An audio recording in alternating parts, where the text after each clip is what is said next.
Ugh, I've got chemistry homework. I'll do it later. Sounds familiar, friends? We've all had those days when we didn't feel like doing our homework, studying for our exams, or cleaning our rooms until later. Well, it's time to stop waiting for that later to come, my friends, because let's be honest, it won't.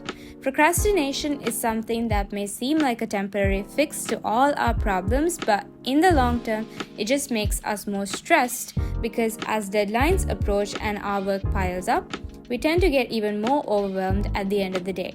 So in today's video, friends, I'm going to show y'all how I stopped procrastinating over my studies and my work effortlessly. The second tip and the last tip changed my life, so make sure to stay tuned. To solve a problem, you must first understand why said problem is a problem. So basically, friends, tip number 1 is to understand why you are procrastinating. A week ago, I came across an article on LinkedIn that changed how I thought about procrastination completely. So let's dig a little deeper into this thing that's ruining our productivity and wasting our lives, shall we? According to the article, psychology and schema therapy gives several explanations as to why we procrastinate.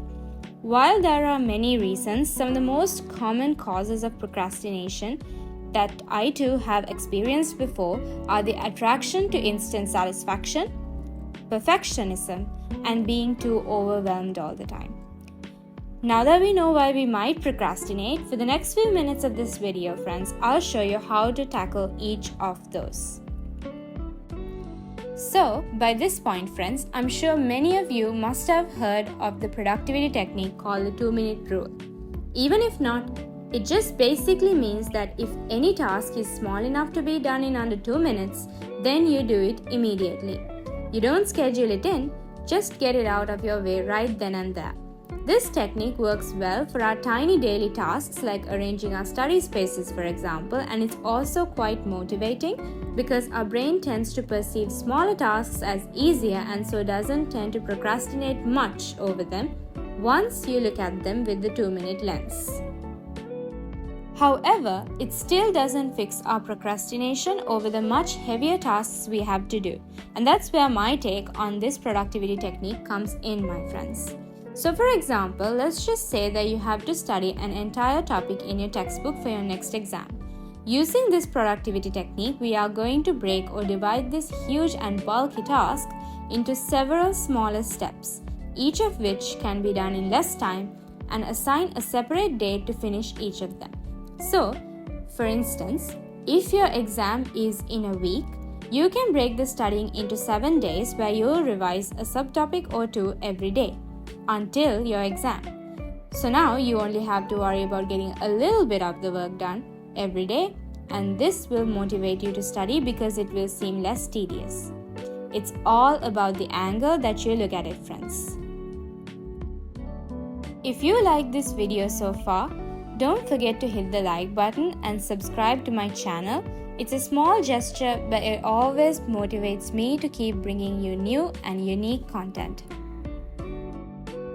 So this next tip actually relates directly to dealing with being too overwhelmed all the time. I know that as soon as you Google how to stop procrastinating, the first thing that will come up will say something to do with writing down a to-do list or planning your day at the beginning.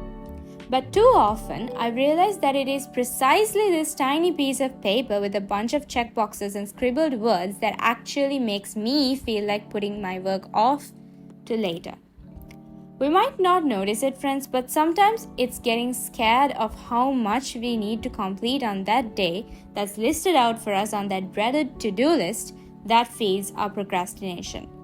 So I found a simple method of tackling this, friends, and that is to plan minimally, or as I like to call it, plan spontaneously. Let me explain. You will plan your day, but only roughly.